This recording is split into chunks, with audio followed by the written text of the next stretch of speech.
Bro, sis, lu pernah nggak sih ngerasa tiap awal bulan kayak raja, akhir bulan hidup kayak zombie, gaji masuk, hilang.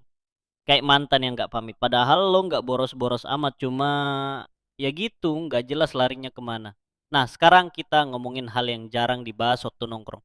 Budgeting dan investment allocation. Tenang, bukan berarti lo harus langsung jadi Warren Buffett. Nggak segitunya, kita mulai dari yang masuk akal dulu.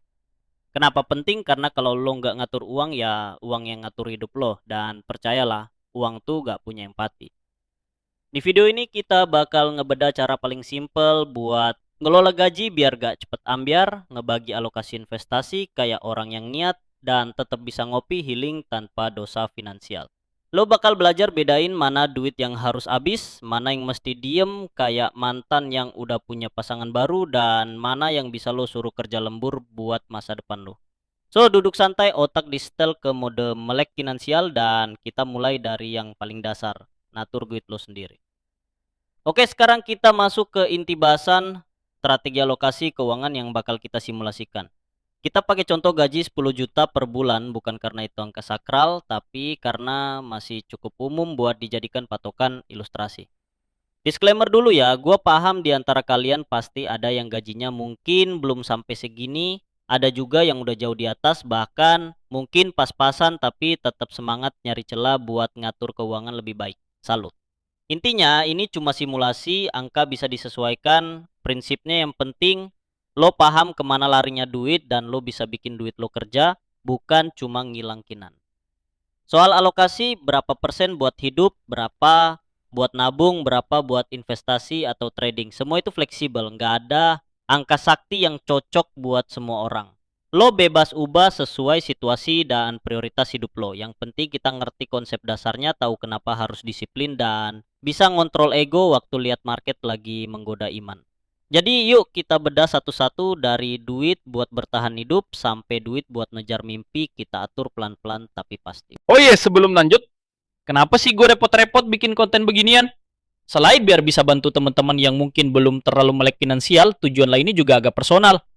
Gue pengen bantu ngebuka kesadaran, terutama buat kalian yang selama ini masih kecampur antara jadi trader, investor, atau malah dua-duanya, tapi tanpa sadar jalannya udah nggak jelas. Banyak yang niatnya invest, tapi mentornya dagang. Ada juga yang ngaku trading, tapi tiap nyangkut malah pura-pura hodl. Gue ngerti, karena dulu gue juga gitu.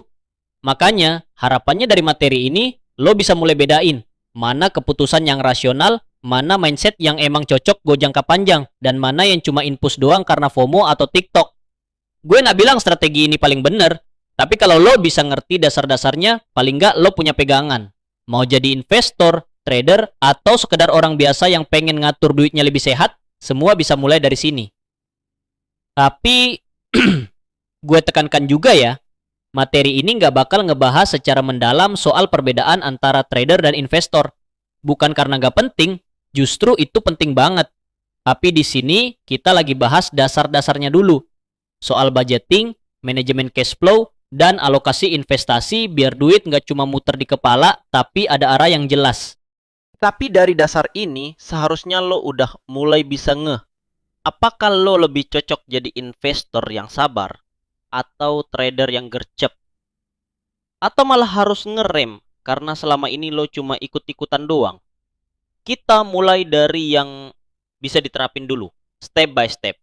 Kalau lo udah paham pondasinya, naik level ke strategi yang lebih kompleks bakal lebih masuk akal dan nggak bikin dompet jantungan. Di simulasi kali ini, kita bakal pakai 50% dari income itu untuk kebutuhan pokok. Makan, transport, sewa, tagihan. Anggap aja ini duit mati. Habis. Dan emang harus habis. Jangan harap sisa. 5% kita coba alokasi untuk hiburan. Nonton, jajan, healing. Biar otak lo gak ngeheng. Tapi inget, healing boleh, over budget jangan.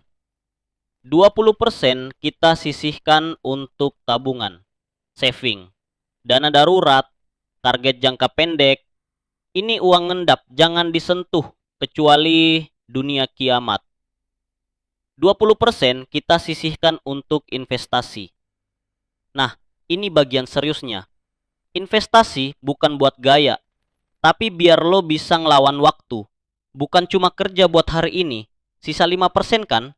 Nah, kalau mau dipakai buat trading barbar, leverage, future scalping, dan segala macam alat pemuas nafsu risiko.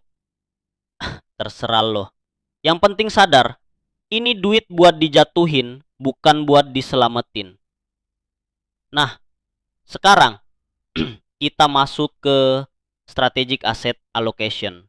Dari porsi investasi tadi 20% atau setara 2 juta, kita bisa pecah lagi dengan metode strategic asset allocation. Biar gak jadi korban euforia satu pasar doang, tong. Misalnya kita bagi ke emas, USDQ, saham, dan kripto ya. Masing-masing di sini kita simulasikan porsinya 25%. Lo bisa atur ulang jenis asetnya mau apa aja, porsinya sesuai gaya dan nyali lo. Ini cuma simulasi. Terus kalau lo udah tentuin tuh asetnya serta porsinya, dan udah lo belanjain uangnya ke masing-masing aset tadi, kalau market bergerak, jangan cuma nonton tong. Saat salah satu aset pilihan lu naik ekstrim, misal kripto ngebul parah tuh, lu rebalance, jual sebagian yang naik, terus dipakai buat beli yang turun atau stagnan. Tujuannya? Biar portofolio lo tetap ideal dan gak berat sebelah. Kalau take profit buat beli cireng boleh bang. Terserah lu, duit-duit lu tong. Tapi jangan lupa beliin gue ya. Terus bang, kalau pas bear market datang gimana? Kayak biasanya aja lah bro. Lu screenshot, update status, nyangkut nih guys, kasih wangsit dong. Lu bukan dukun, lu investor. Dan investor tuh mikir jangka panjang, bukan jangka panik. Kalau misalnya beberapa aset lu lagi bearish, misalnya nih kripto lu yang lagi bearish, tetep aja bro lu rebalance lagi. Rebalance nih seberapa sering bang? Balik ke strategi lu sebenarnya. Gak harus tiap minggu, tapi jangan nunggu 10 tahun juga. Idealnya per 3-6 bulan, atau tiap kali ada pergerakan ekstrim. Tapi ya balik lagi, kondisi lu, gaya lu. Nah terus, misal bulan depan lu dapat gaji lagi, dan alokasinya buat investasi 2 juta lagi kan? Ini ada dua opsi. Pertama, kalau lu nggak mau ribet mikir, langsung agi rata lagi ke 4 aset, masing-masing 500.000. Kayak di bulan pertama tadi. Kedua, sesuaikan dengan nilai pasar sekarang. Aset yang lagi drop atau melempem ditambah. Yang udah naik dikurangi porsinya. Intinya apa? Konsisten rebalance itu ngebangun efek snowball. Lama-lama aset lu ngelipet sendiri. Bukan karena cuan sesaat, tapi karena disiplin jangka panjang. Strategi ini hanya simulasi, bukan resep mutlak. Lu boleh banget ubah-ubah porsi sesuai kondisi hidup lu. Tanggungan, gaya hidup, tujuan finansial. Yang penting, lu sadar sama duit lu sendiri. Bukan cuman ikut-ikutan template internet. Dan inget guys, pas lu nerapin strategi alokasi investasi yang tadi kita bahas, khususnya bagian yang masuk ke kategori strategic asset allocation, entah itu kripto, saham, atau emas digital, pastikan aset yang lu pilih punya fundamental yang lu ngerti dan lu yakini. Ini bukan tempat buat nebak-nebak, bukan ruang buat judi ala coba-coba siapa tahu naik. Kalau lu niatnya spekulasi, ya mending jangan lu taruh di alokasi investasi jangka panjang kayak gini. Mau spekulatif, monggo. Tapi lu masukin ke slot yang emang didesain buat high risk. Kita udah sediain jatah kecil buat itu di bagian alokasi trading tadi. Nah, taruh di sana.